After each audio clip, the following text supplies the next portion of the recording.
Okay, all set?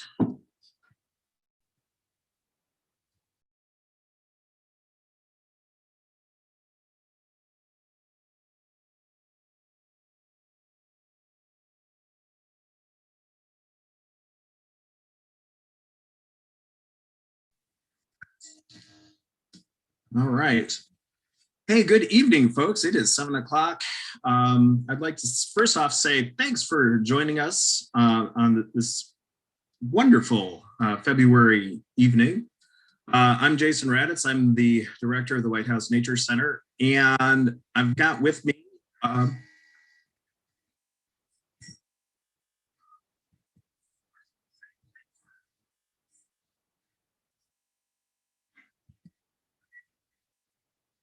anywho, it looks like I've got some background music, so I'm just going to do this really quick. So I wanted to say welcome to everybody. We're going to be talking a little bit about the Nature Center management plan. We are going to also be listening to a lot of David Mindell. He has been gracious enough to explain what is going on and what we plan to do this spring and early summer at the Nature Center. Before we get too far ahead, though, I do want to share a PowerPoint that we have presented to sort of keep me on track and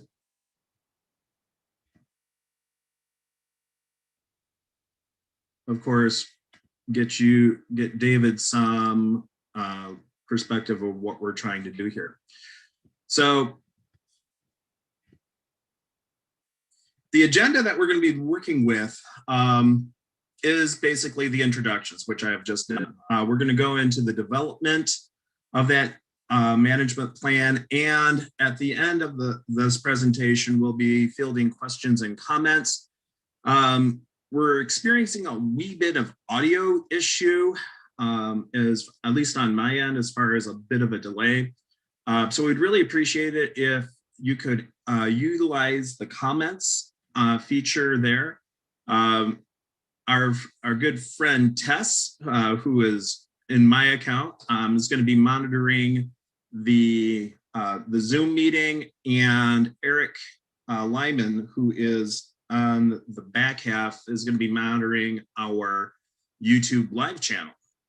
So with that being said, I just want to start a little bit about the big question, and why does the Nature Center really need a management plan?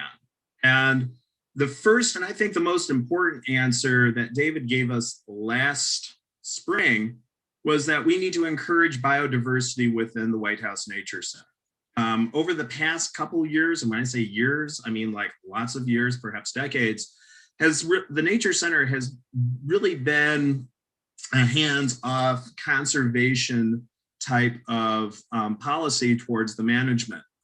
What this has done, especially in the last 10 years, I've been told, has really encouraged invasive vines and species to flourish, especially after the microburst. The second reason that we want to implement a management plan is to utilize resources the way that Doc Stoll did as a living classroom. This would allow students to study management techniques, get certified in certain management skills, and also allow them to develop these long-term FIRSTCA research opportunities that have really been the focus of the Nature Center, especially for undergraduate students. Without a management plan, it's really difficult to get grants to maintain the Nature Center. The first question that I have found on these grants has been, what is the 5-year plan for this project?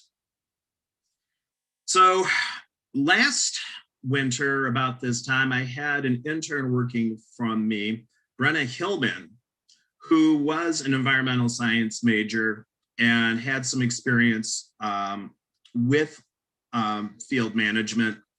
And I had her go and look up some people that specialize in this and give me some recommendations. And she gave me about 10 companies that she thought could get the job done. but what really impressed me with Plantwise is that they have a reputation of expertise in wildlife rehabilitation. When I mean wildlife rehabilitation, I'm talking about restoring ecosystems. They're pretty close to the college and community. David lives in Ann Arbor, so he's only an hour away. But in this age of COVID, we're really connected in a way that I think that he's on site. And this picture is a really great example. When Dr. White found our mile-a-minute weed, Asiatic tear thumb, David was there 2 days later with our students inspecting this and helping organize the SISMA response and on our behalf, as well as with Doug and as well with the DNR community. But listening to David interact with those DNR and those other people within the alphabet soup really sealed that we had made the right choice as far as our consultant. So the other big question that we have is the time frame. What we're doing right now is that we're teaching our Nature Center assistants the difference between Asian bittersweet, wild grape, buckthorn, and privet. And right now we're focusing on lopping the Asian bittersweet. We're averaging about 45 vines an hour, which means that if we continue that pace, we should have the approximately 700,000 vines cut in about 2.5 years if we don't break for Sundays and Christmas. That is an Herculean task. Some might call it quixotic. But that's something that needs to happen if we're going to preserve our trees. During March and July, you're going to be seeing some changes in the Nature Center. If we're following my cursor down the rail trail, we're going to be improving signage at the trailheads and at the intersections. Oops, I'm going backwards. At the intersections, David is going to, and his crew are going to be going through sections 1A, 1B, sections 3, sections 4, section 2, and section 5, the prairie, with prescribed burning. We're also going to be looking at this wonderful Asiatic tear thumb, which is located kind of right where my cursor is located in section 6C. And wow, sounds like we're taking a break. I mean, biting off a lot, but in this time, if there is a benefit to this, the Nature Center has the funds to do this and do so responsibly. And to me, it makes sense to look at the long term by eradicating and doing as much management as we can in a short period of time. So with that, I'm going to have David talk a little bit more about the burning process. I've been to exactly one burn. And because of my asthma, I was relieved of duty from it. So David has a lot more experience about this than I do. Wonderful. Jason, can you hear me okay? Jason, you can hear me, I'm guessing? Would you go back one slide to the, I just want to talk a little bit about the process of figuring out kind of where we were going to do some of the management that we are doing, if that is possible.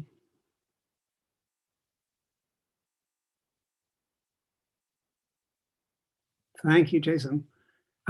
So thanks so much for the introduction and for the opportunity to work with you all here at the Whitehouse Nature Center. It's an amazing property and a fun project to be a part of. And I just wanted to pause on the map for a moment, just to talk about one of the main principles of ecological restoration, being that it is always easiest to restore the areas that are already in the best ecological condition. And so that was kind of one of the drivers behind, as Jason described, the focus of working in units 1, 2, 3, 4, and 5. That generally speaking, kind of the western and northern portions of the site are currently in better shape as measured by the presence of desirable native species, as well as relatively fewer invasives in those areas. And so, you know, an hour of work, an hour of effort goes a lot farther in a higher quality area than it does in a much more disturbed location. So that one of the things that we will try and do over time is continue to push the curtain of invaders and enhance more and more of the area through, you know, through the next decades. So ecological burning is one of the main tools that we have for implementing restoration work. And Jason, you could go ahead and jump to that next slide if you would, and we can look at some of the benefits of prescribed burning. Jason, can you advance that slide?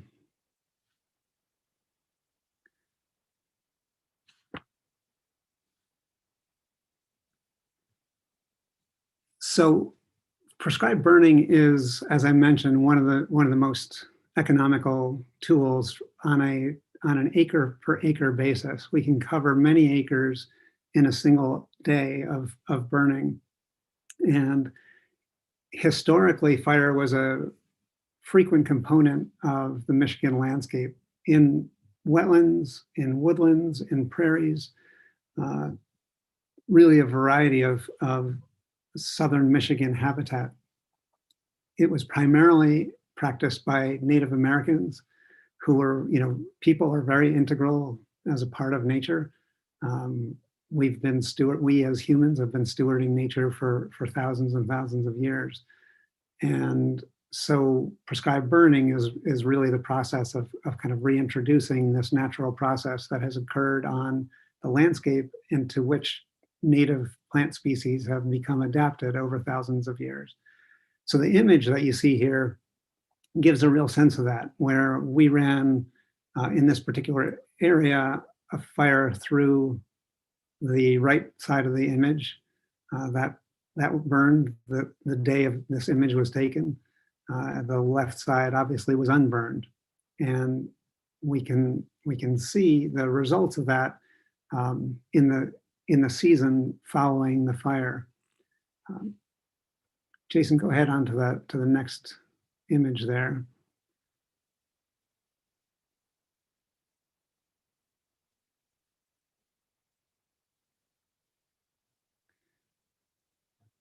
So the burn itself, you can see, is when we are doing woodland and oftentimes in certain types of wetland areas, the flame length is quite low. So it's kind of a low ground creeping fire.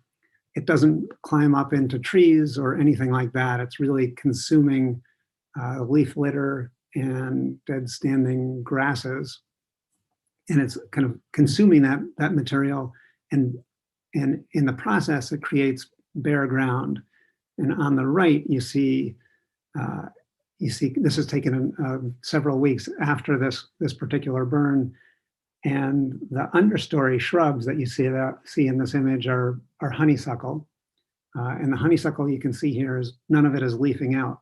It's all been killed by the fire. And what you do see greening up is this explosion of trillium in this case. So this was a rich oak woodland. They hadn't been seeing much in the way of native woodland wildflowers at all, but they did have a huge amount of honeysuckle, autumn olive, bittersweet. But by running fire through, it killed that shrub layer, allowed a lot more sunlight to reach the forest floor, especially in conjunction with now the absence of leaf litter. And that combination of more sunlight, less leaves, released, in this case, the trillium, jack in the pulpit, wood anemones, a variety of native ground cover species. And we would expect the same type of thing at Whitehouse. The half the area that we're talking about burning is, well, 40% of it, I guess, is wetland. About 40% of it, 45% of it is woodland areas, and about 5% of that area is the prairie up in the northeast corner of the site. So we would really be covering a lot of different habitat types, but there are similar types of impacts in each of those types of areas that we're seeing in this image of the woodland burn. Go ahead, Jason.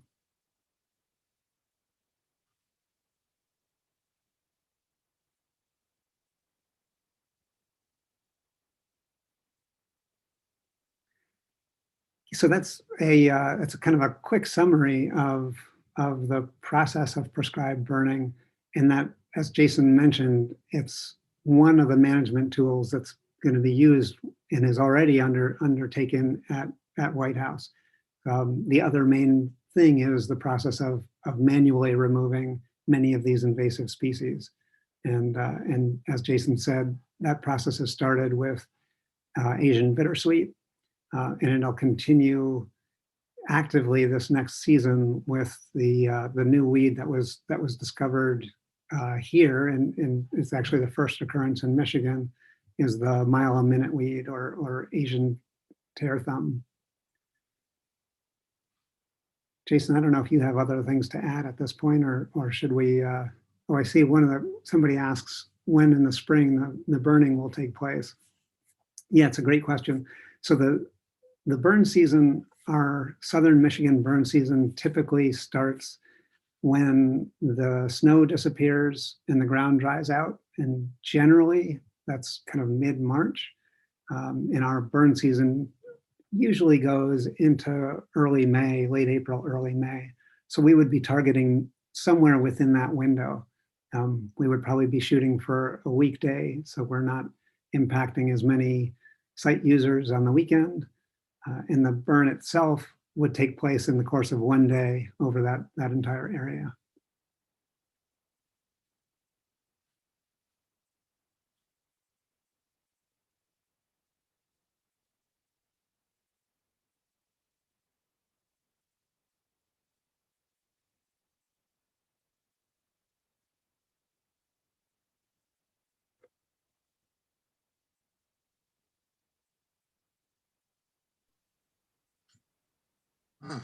Okay, so as I said, I have a bit of an audio issue going on my end here. Other than Dale's question regarding another great question, what precautions are taken? So David did mention the fire height, the flame height is one of the precautions, but there's some other precautions that are utilized as well. There are. So yeah, it's a great question. So we establish burn breaks around the perimeter of each of the burn units. And the burn breaks themselves are a variety of things, ranging from the river is going to be a break on one edge, trails will serve as breaks. And in some places we'll establish new breaks with leaf blowers by blowing off the oak leaves and bearing the mineral soil beneath. And then what we do is we always start the burn at the downwindmost portion of the site where it's most easily controlled, and we burn back into the wind in a slow, methodical way. Before we ever put fire on the ground, we're connecting with the fire department. We write up a burn plan that describes what our goals are, what the weather parameters are, what the crew and equipment needs are going to be for the site, and we get the approval and permit from the fire department. And then we sit and wait for the weather to present itself. So we want to make sure that the fuel, which is again the dead standing grasses or leaf litter, that those things are properly dried out, that the humidity on the afternoon that we're targeting is low enough to get fire to carry effectively through the site, and that the winds are going to take the smoke in the right direction and allow the smoke to rise, so the smoke doesn't sit super low and blanket the neighborhood to the north, for example, or the school to the north. So we're looking for kind of that combination of low enough humidity, proper wind direction, proper wind speed, and proper ground dryness as well. I see there's a question too, actually, and let me just, the final thing I would add to answer that question of precautions to make sure that the fire doesn't spread to your house. We have trucks on site that have tanks and pumps. Everybody on the fire line has a backpack, kind of the old Indian style backpacks that have 5 gallons of water. And then we also have a number of ATVs and amphibious tracked vehicles that have tanks on them as well, all with water for additional fire control. So we're able to kind of position those machines wherever they're going to be most effective and useful for fire suppression. The burns, how often do they need to happen?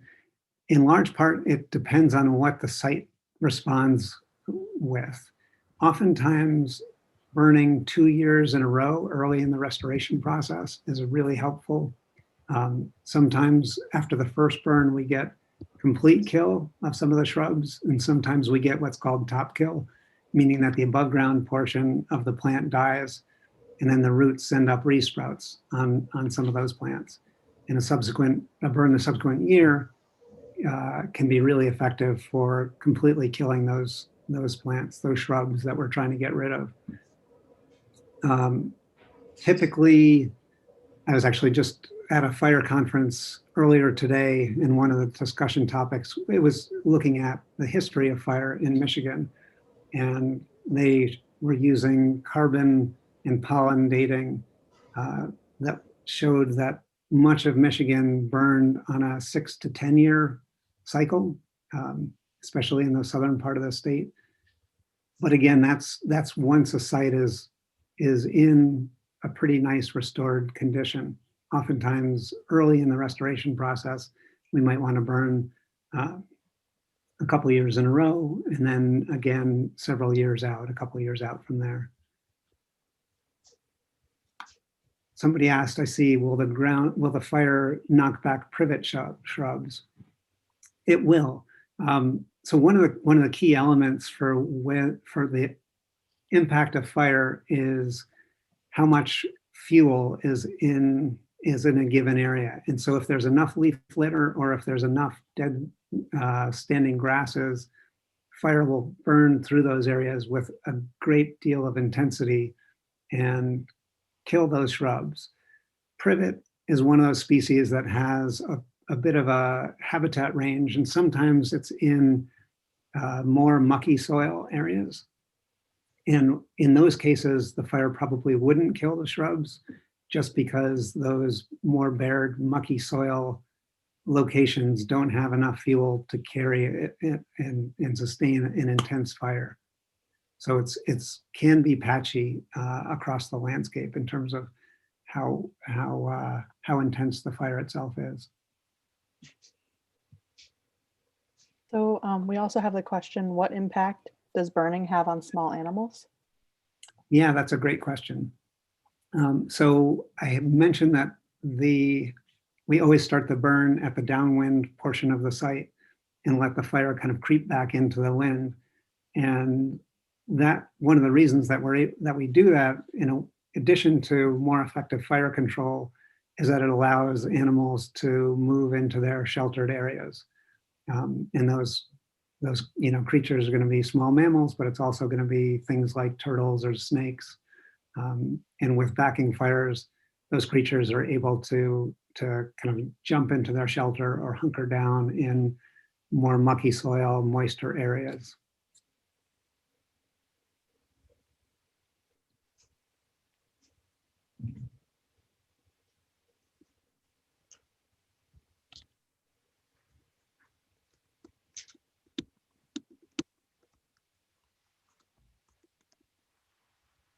So my audio is still a little on the iffy side. I did have a question from Thomas regarding the small animals in regards to the fire. Has that question been answered? Yes. Okay.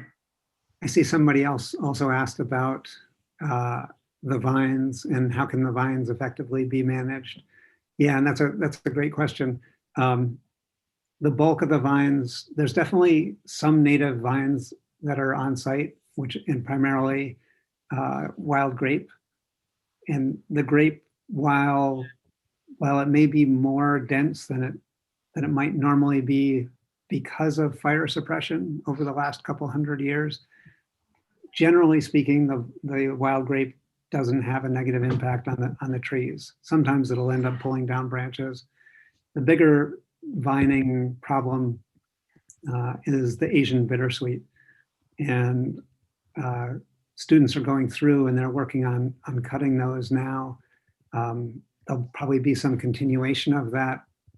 Spring is not a great time to cut, so there'll be a break during spring, and then that activity will resume in somewhere around June 1st.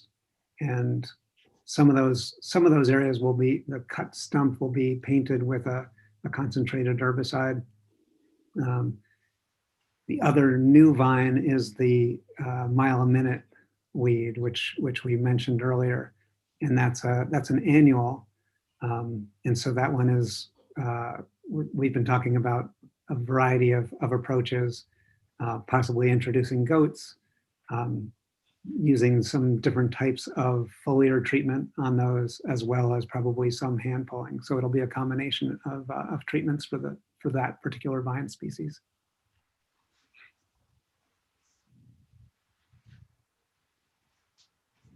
So kind of a tie-in question here, David.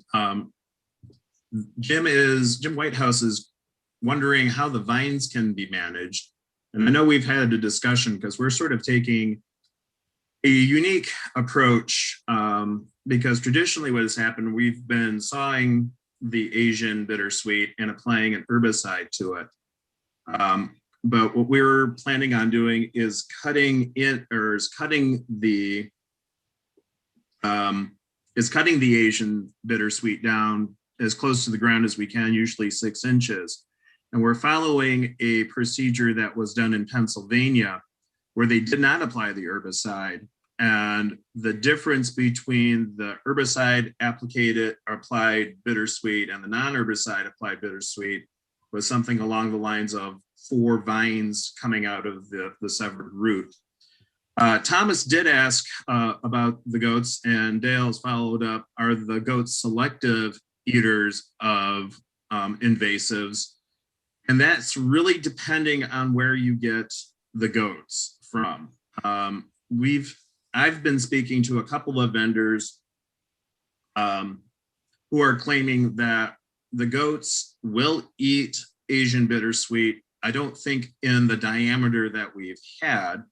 Doug and I and a gentleman from Munchers on Hooves went out last spring to sort of show him what the goats would be up against, and definitely the old growth vines goats won't eat.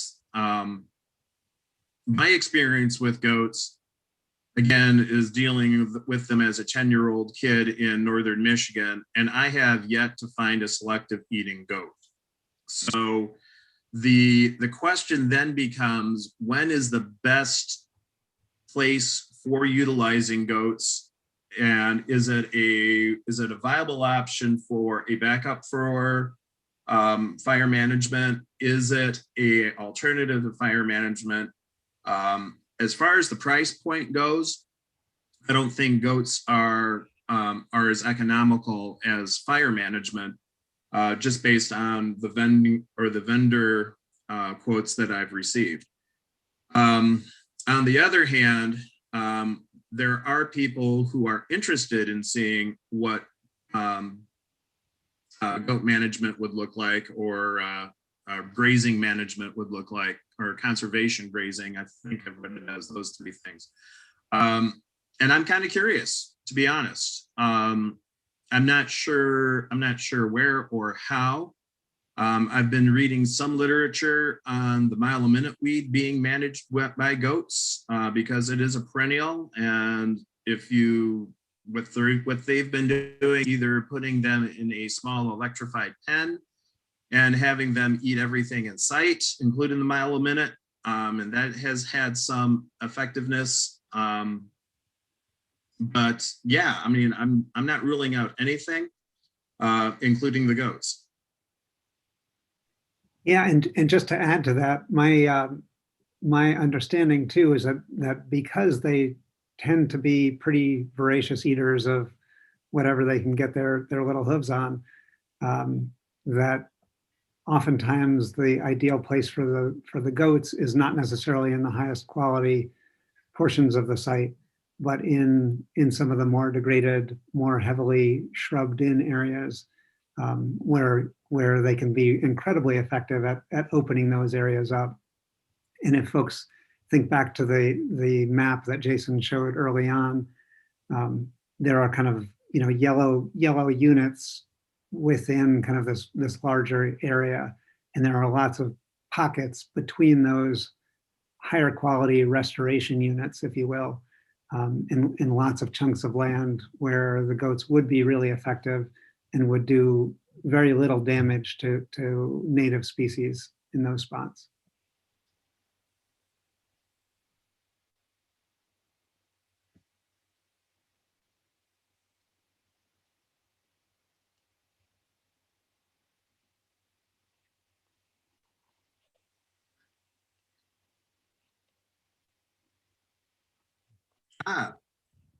So another great question regarding our friends, our four-legged friends, our deer population.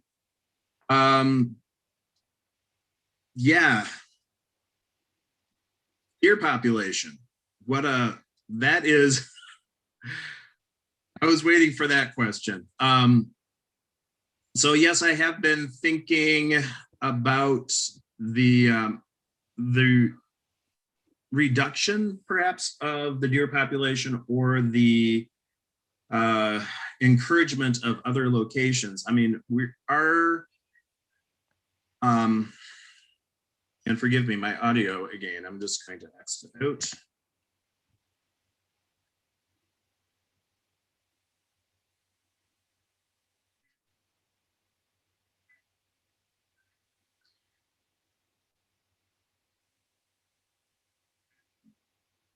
There we go.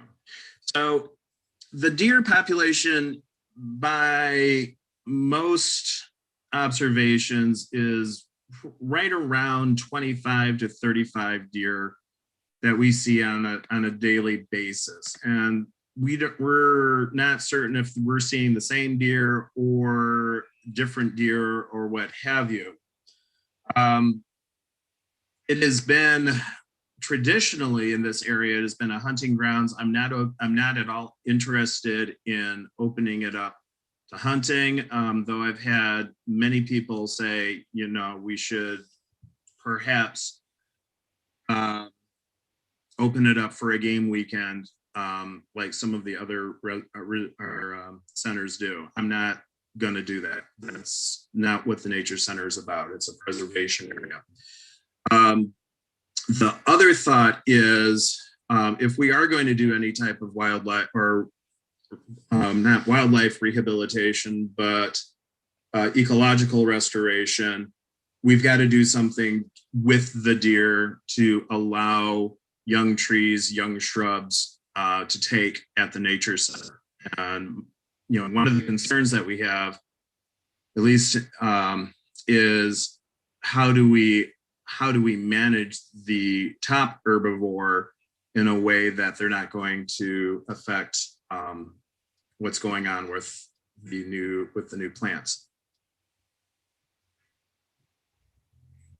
Yeah, and one other thought around it too is, Doug, because it's a great point. The deer clearly have a huge impact on many of the native species growing there. And one thing to consider would be to construct some deer exclosures so that the nature center users can see the impacts as they're walking by these areas on the trail. So you can see how native species are growing more vigorously inside the exclosures, and how things may be more mowed to the ground outside of those exclosures.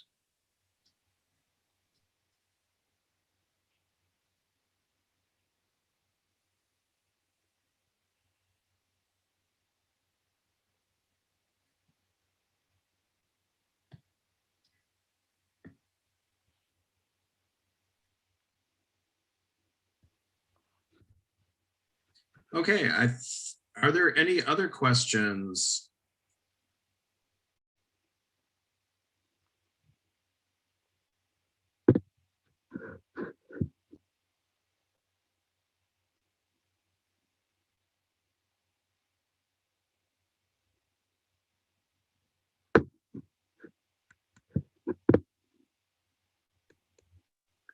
One other thought that I have as well, in the recent discovery that Doug had of the mile a minute weed too, is that the Nature Center grounds is not a closed system, obviously. And so one of the challenges is that there will constantly be new weed species coming in through birds or the wind or water. And there will constantly be more deer and other creatures moving in from offsite, just because it's such a great habitat area.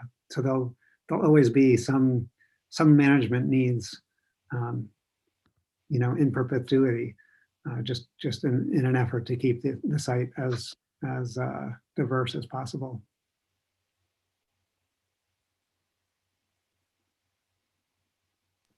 So we have the question, what about other management areas in the Whitehouse Nature Center? Restore 6A to native grassland to bring back grassland birds?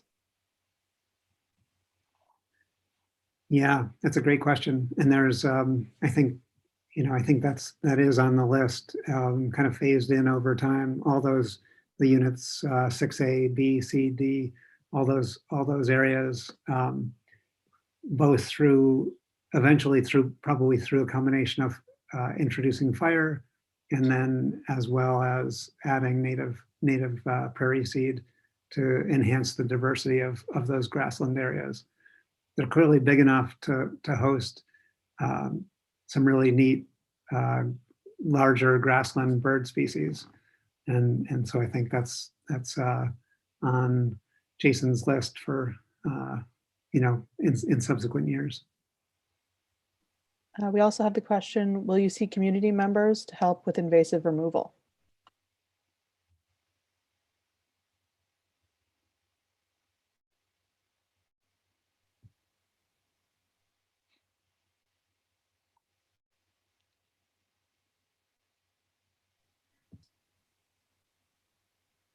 Jason, I'm going to leave that question for you. I suspect that you'll probably welcome community participation in invasives control.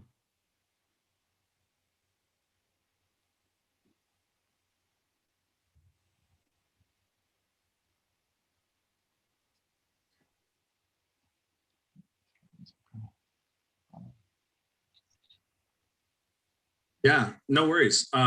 So the estimate of cost for all of this is rather reasonable when you consider the amount of land that we're getting, that is getting managed. This year's cost is going to be right around $20,000, but we're mitigating that cost by implementing our grounds crew and student workers to do a good amount of the pruning and preening, and our grounds crew applying working with the privet and the buckthorn. So David's crew, as far as the cost goes, is going to be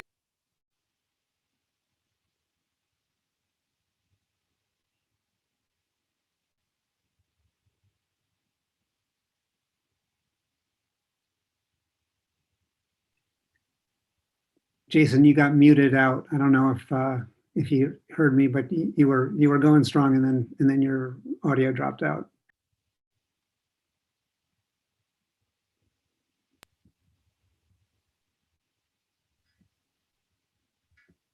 Okay, so hopefully you can hear me.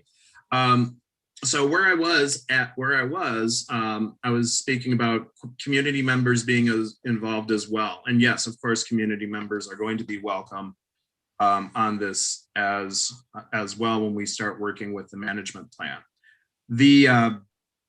In reference to Area 6A, which is what we call the Renfield, we're working with the Equestrian Center to restore that into a grassland using their extra seeds and things along those lines. Dale and I have had conversations about what that would look like. And the goal is to get that in by fall.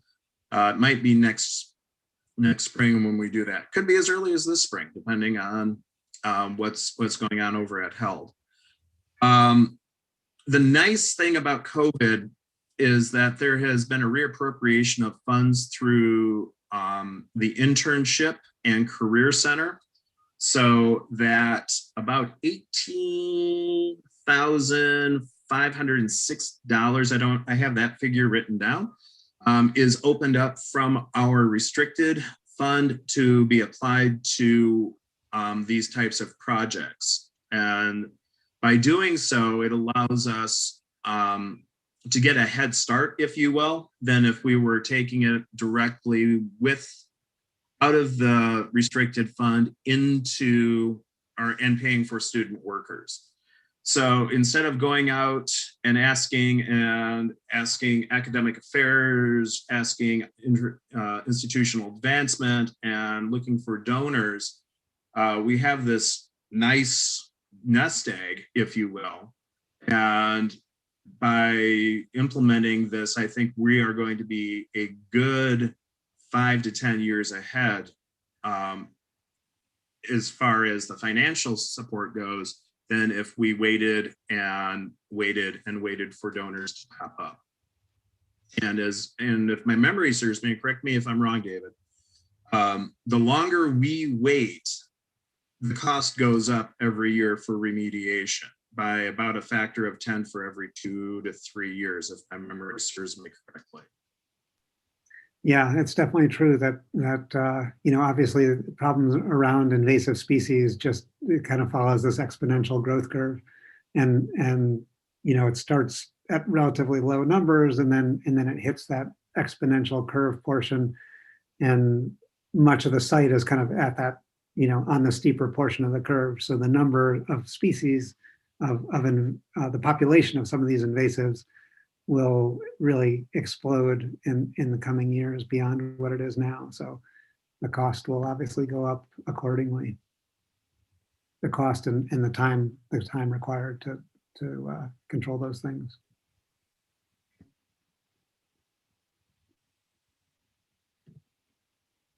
Okay. Any other questions?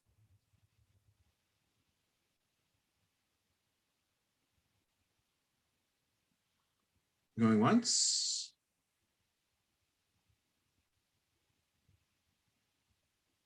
All right.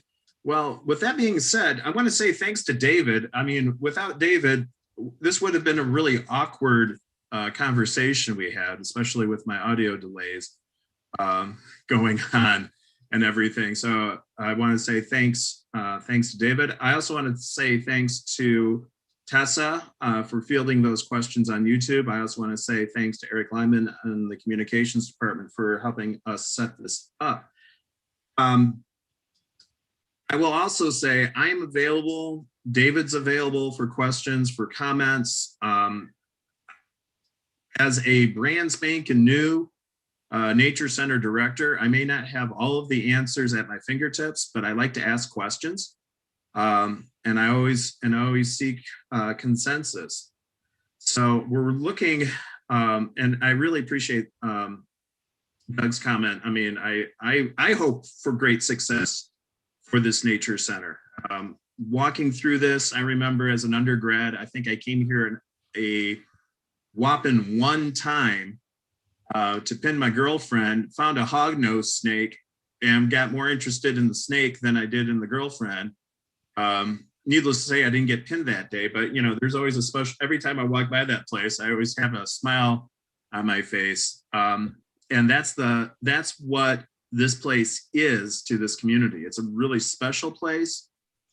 We all have memories that are here, and I feel that my purpose for being here is making sure that my kids enjoy the nature center and when they're my age, and not as a joyful memory of their childhood.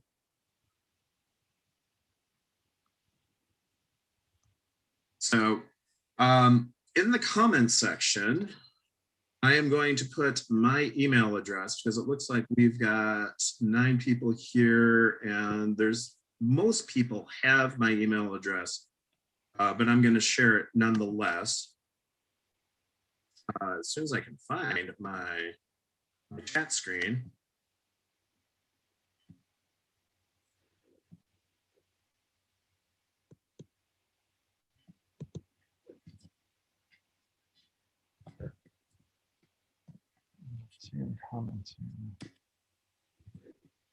Assuming, of course, I spelled it correct, which I did not. And David always beats me to everything. That's why we work so well together. All right, and that's Raddatz with only 2 Ds. This is what happens when you have a pop-up screen going on. I mean, if there's anything that could possibly go wrong tonight, I think it's happened on my end, but I'm glad that it was smooth on everyone else's. So with that being said, I will bid adieu. Good night. Vita saying goodbye. Thanks all.